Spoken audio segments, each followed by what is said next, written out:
নমস্কাৰ শ্ৰদ্ধাৰ ৰাইজ মই দুষাৰ কথা মই ক'বলৈ মোৰ মন গ'ল মই এইখিনি কথা মই দুষাৰ মই ক'বলৈ মই বিচাৰিছোঁ এজন মই মূৰ্খ মানৱ হিচাপে মোৰ ইমান জ্ঞান নাই দেই আপোনালোকৰ দৰে আপোনালোক গুণী জ্ঞানী মানুহ অকণমান আপোনালোকৰ মানে জ্ঞানৰ পৰা এই কথাখিনি ভালকৈ শুনিব যদি আপোনাৰ সময় হয় কথা হৈছে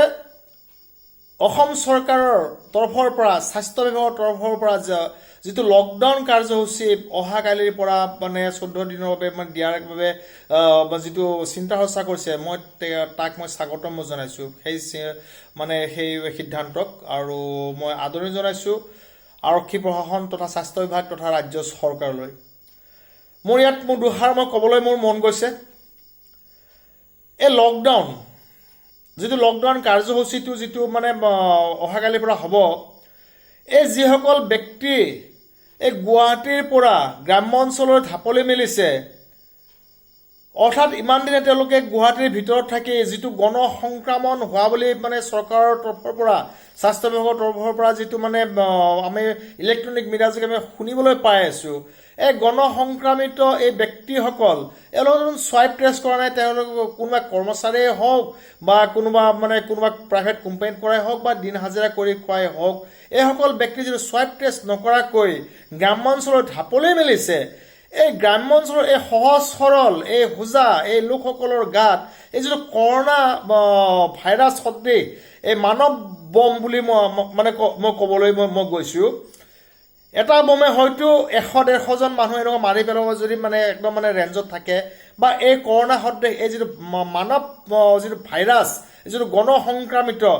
এখন দেশ এখন ৰাজ্য গোটেই বিশ্ব ধ্বংসপ্ৰাপ্ত কৰিব পাৰে গণ সংক্ৰমণে এয়া মোৰ সীমিত চিন্তা এজন মূৰ্খ মানৱ হিচাপে মই অনুভৱ কৰিছোঁ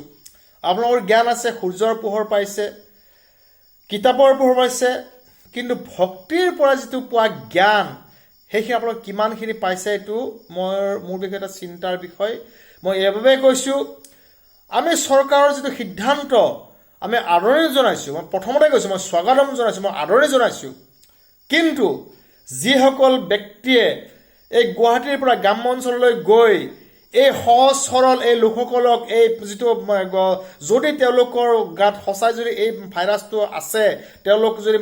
গুৱাহাটীত সঁচাই যদি গণ সংক্ৰমিত হৈছে আমাৰ অনুভৱ হৈছে মানে তেওঁলোকৰ হয়তো কোনোবা কেইজনমান থাকিব পাৰে সেই অঞ্চলবিলাকত সেই গাঁওবিলাকত গৈ যদি এই গণ সংক্ৰমণ যদি আৰু মানে বিয়পাই দিয়ে সেই গাঁওবিলাক আৰু গণ সংক্ৰমিত হ'ব 14 দিন পিছত যেতিয়া লকডাউন খুলিব আৰু সেইসকল লোক আকৌ মানে গুৱাহাটীলৈ আহিব আমি গুৱাহাটীৰ বিষয়ে আমি পণবন্দী আমি দেশৰ বাবে আমি যিহেতু মৰিবলৈ সাজু দেশৰ বাবে কৰিবলৈ সাজু দেশৰ বাবে প্ৰাণ দিবলৈ সাজু আমি দেশৰ বাবে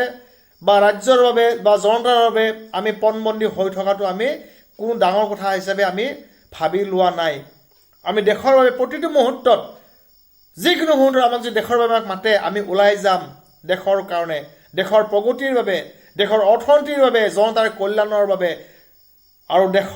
দেশৰ ৰক্ষাৰ্থে আমাৰ মনৰ ভাৱ মই ব্যক্ত কৰিছোঁ এইসকল ব্যক্তিয়ে গ্ৰাম্য অঞ্চললৈ যাব লকডাউন খুলিব আকৌ মানে গুৱাহাটীলৈ আহিব আহি আকৌ মানে গুৱাহাটীবাসীক আকৌ সংক্ৰামিত কৰিব গাঁওখনো গ'ল গুৱাহাটী চহৰখনো গ'ল তাৰ পৰা বাঢ়ি যাব আৰু বেলেগ ৰাজ্যত যাব তাৰ বেলেগ ৰাজ্য গোটেই দেশ মানে বিয়পি যাব দেশৰ যিটো প্ৰগতি সেই প্ৰগতি বিঘ্নিত হ'ব দেশ গতিশীল হ'ব প্ৰগতিশীল নহ'ব বুলি মই ভাবিছোঁ এবাৰ কৈছোঁ আগুৱাই গৈ আছে আমি দেশৰ যদি প্ৰগতিৰ কথা আমি চিন্তা কৰোঁ বা চৰকাৰে এইটো যদি চিন্তা কৰিলেহেঁতেন যে গুৱাহাটীৰ পৰা কোনো ব্যক্তিক গুৱাহাটীৰ বাহিৰত যাব নোৱাৰা কৰিব লাগিছিলে এইটো আৰক্ষী প্ৰশাসনক কঠোৰভাৱে নিৰ্দেশ দিব লাগিছিলে অসম চৰকাৰৰ তৰফৰ পৰা স্বাস্থ্য বিভাগৰ তৰফৰ পৰা যে গুৱাহাটীৰ পৰা যে কোনো ব্যক্তি গুৱাহাটীৰ বাহিৰত যাব নোৱাৰে এনেকুৱা এটা যদি নিৰ্দেশ যদি প্ৰদান কৰিলেহেঁতেন তেতিয়া হয়তো এই 14 দিন নহয় এমাহ পণবন্দী কৰক গুৱাহাটীবাসীক লকডাউন কৰক পণবন্দী এইবাবেই কৈছোঁ তেওঁলোক ঘৰৰ ভিতৰতে থাকক তেওঁলোক যে বাহিৰত ওলাব নোৱাৰে গণ সংক্ৰমিত কৰিব নোৱাৰে আমি যিহেতু দেশৰ বাবে আমি সাজু আছোঁ আমাক ঘৰৰ ভিতৰত আমাক থকাত আমাৰ কোনো আপত্তি নাই বা দেশৰ হকে আমি মৃত্যুবৰণ কৰিবলৈ আমি কোনো কুণ্ঠবোধ নকৰোঁ চৰকাৰে এইটো কিয় এই সিদ্ধান্তটো নল'লে এতিয়া গুৱাহাটীৰ পৰা গ্ৰাম্যাঞ্চলৰ মানুহখিনি গৈ আছে সেই গ্ৰাম্যাঞ্চলৰ সেই সহজ সৰল এই সোজা মানুহখিনি সংক্ৰামিত হ'ব বুলি মই অনুভৱ কৰিছোঁ আৰু সেইসকল ব্যক্তি আকৌ গুৱাহাটীত আহিব আকৌ গণসংক্ৰামিত হ'ব এই গুৱাহাটীবাসী দেশৰ প্ৰগতি বিঘ্নিত হ'ব মই অসম চৰকাৰৰ স্বাস্থ্য বিভাগ তথা আৰক্ষী প্ৰশাসনলৈ মই বিনম্ৰ অনুৰোধ জনাম যদি এই ভিডিঅ'টো আপোনালোকে শুদ্ধ বুলি ভাবে আপোনালোকে এটা কিবা ব্যৱস্থা গ্ৰহণ কৰিব ধন্যবাদ জয় শ্ৰীৰাম ভাৰত মাতা কি জয় জয় অসম